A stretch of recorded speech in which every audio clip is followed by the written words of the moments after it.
Chicago, for better or worse, the epitome of the modern city. For good or ill, the face of the 20th century, a man-made, geometric landscape of glass, concrete and steel.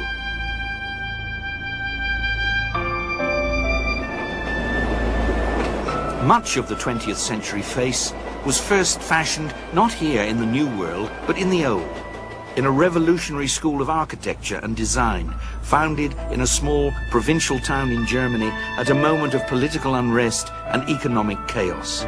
It was called the Bauhaus.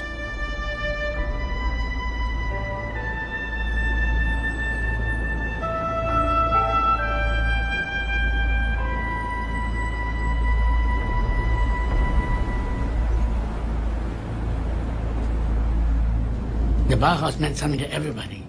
See, the myth was already spread around that if it was Bauhaus, it must be either good or bad, depending on what your opinion was.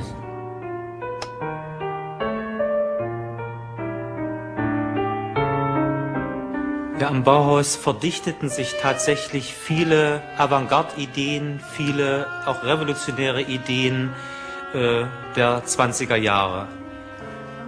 Es gab einfach in ganz Europa keine Kunsthochschule, die so komprimiert die Neuerungen tatsächlich in die Praxis überführt haben.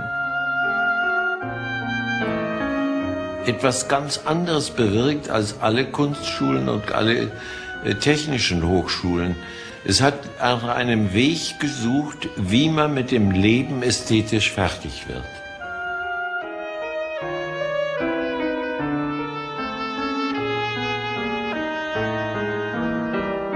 The Bauhaus was the greatest design institution of the 20th century, without a doubt. It's affected everything. Our cities on a huge scale turned them into rather mechanical machines. And it's turned our interiors into rather nice, simplified, kitchen-like instruments.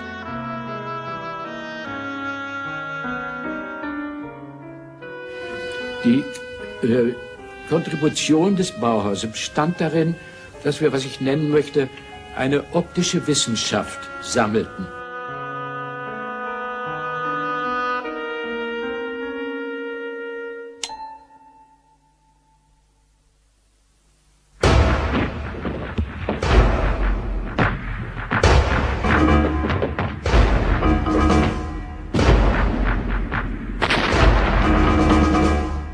The Bauhaus was born out of catastrophe.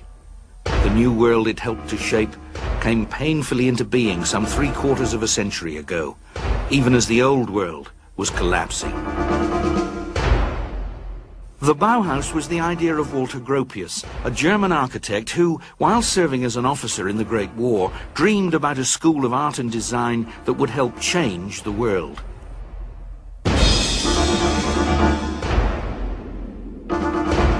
The nightmare of war, the mechanized slaughter, made Gropius long for a world in which the machine would be tamed for the benefit of man. Well, I still remember when I came out of the First World War, and there was one moment in my life which I do not forget, but all of a sudden I became aware that I would have to take part in something completely new, which would change the conditions I had been living in before. When I think of the beginning of my life, there had been utopian ideas and nobody thought that they might become reality, but they have become reality today.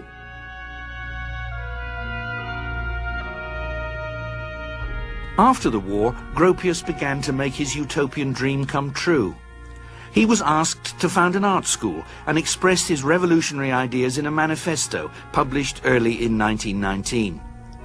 The school would be called the Bauhaus, Building House, and the manifesto was illustrated by a dramatic woodcut of a Gothic cathedral, its spire soaring up towards the starry sky.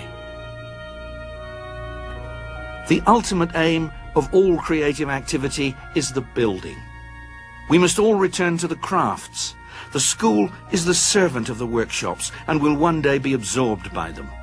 Let us together create the new building of the future, which will one day rise towards the heavens as the crystalline symbol of a new and coming faith.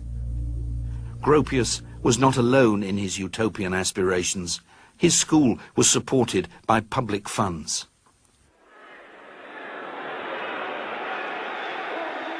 The revolutionary tone of the Bauhaus Manifesto echoed the spirit of the times. The Soviet Revolution and the German mutinies it inspired helped end the war. The armistice and abdication of the Kaiser were followed by an abortive communist revolution in Germany and the declaration of a republic from the balcony of the Royal Palace in Berlin.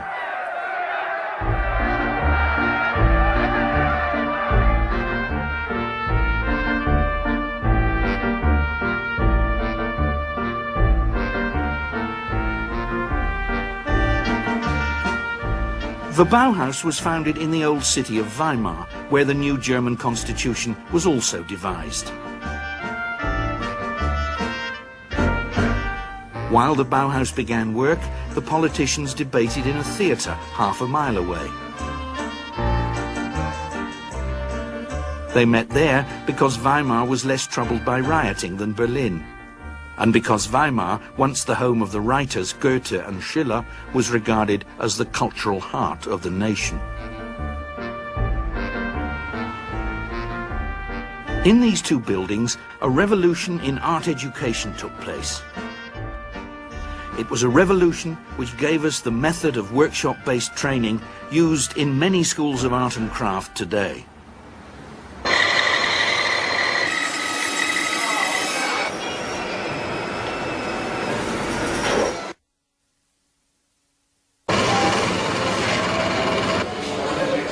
Dann war mir klar, dass eine größere Verbindung zwischen den neuen Produktionswaffen, den Maschinen und dem künstlerischen Menschen hergestellt werden müsste. Und folgedessen habe ich Werkstätten errichtet, in denen die Leute von zwei Seiten erzogen wurden. Einmal vom Künstlerischen und vom anderen vom Handwerklichen. Es ist oft missverstanden worden, dass das auf Handwerk aufgebaut war. Das war aber eine Zelle der Vorbereitung. Man kann nicht eine Maschine verstehen, bevor man nicht die Handwerkszeuge verstanden hat. So the backbone of the Bauhaus in Weimar was its workshops, where the students, known as apprentices, acquired their skills not by designing on paper, but by actually making things. Chairs and other types of furniture in wood, for example, bookbindings, stained glass, implements in glass and metal, fabrics or ceramics. A major innovation at the Bauhaus was that craft skills were taught by master craftsmen, while aesthetic inspiration came from artists. The pottery workshop was run by a master craftsman under the artistic supervision of the sculptor Gerhard Marx, who relished the bohemian atmosphere at the Bauhaus. Wirklich, da war Leben, und zwar künstlerisches Leben.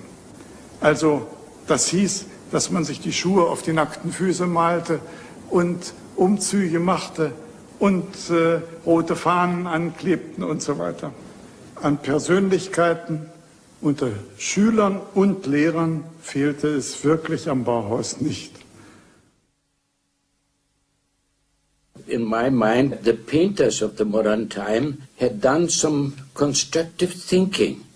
They had developed a certain philosophy as to artistic space and colors and form. So I thought, though the final aim of the Bauhaus for me was architecture, that the painters might be able to bring in really the beginning of a new constructive thought. And they have shown that it was so. We have to pull the whole thing together. We have to destroy these separations between painting and sculpture and architecture and design and so on. It is all one. Gropius didn't employ just any artists in his search for teachers who could think constructively. On the Bauhaus staff were some of the most original painters of the age.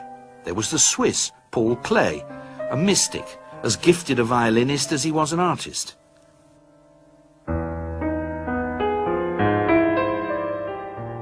There was Vasily Kandinsky too, the Russian who, before the Great War, had virtually invented abstract painting.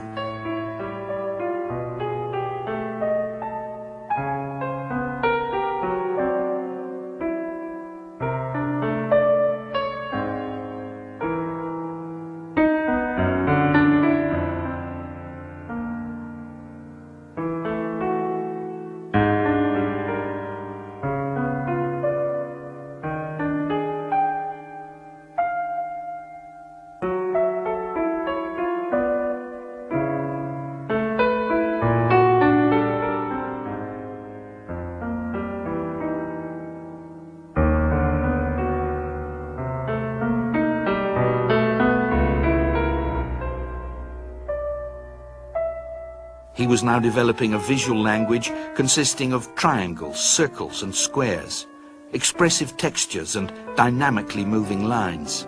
Kandinsky's compositions made no reference to nature. They were shaped by the way he felt.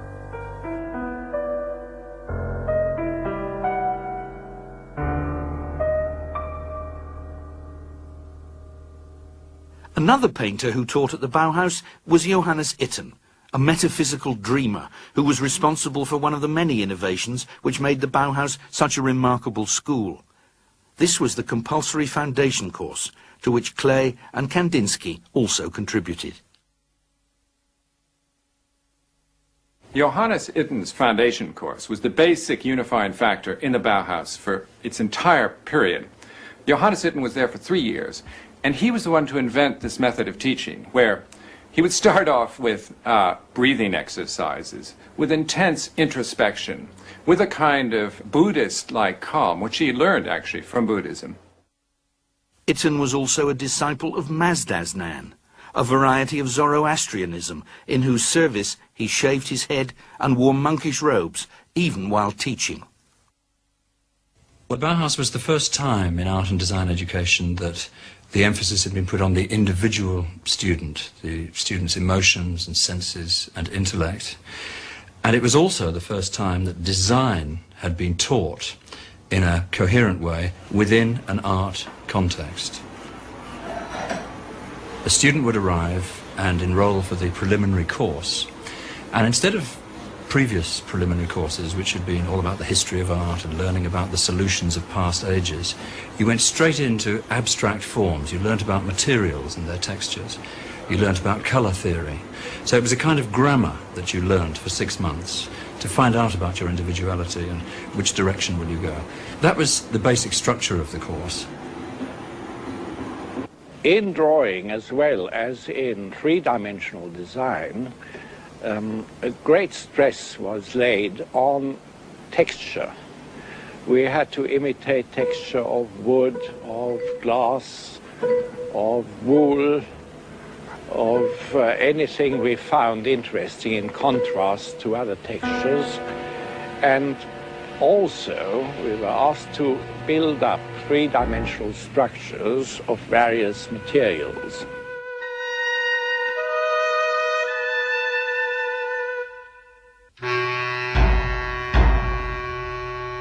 Since it was a depression, a period when they had no money, you had to work with what was at hand. So you would say to the students, go out to the junkyard and pick up from the scrap heap where you can, and then try to find out what's in the materials, in the nature of materials.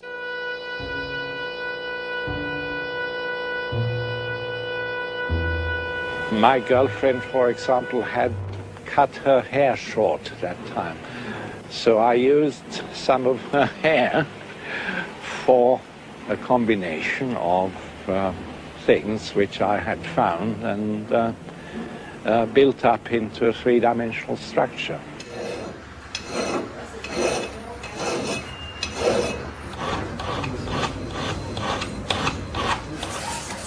The Bauhaus invented the modern art student. I mean, up until the Bauhaus, art students were rather conformist characters who sat in serried ranks, all doing the same thing, all rather middle-class people doing watercolours and copies of antique sculptures and so on.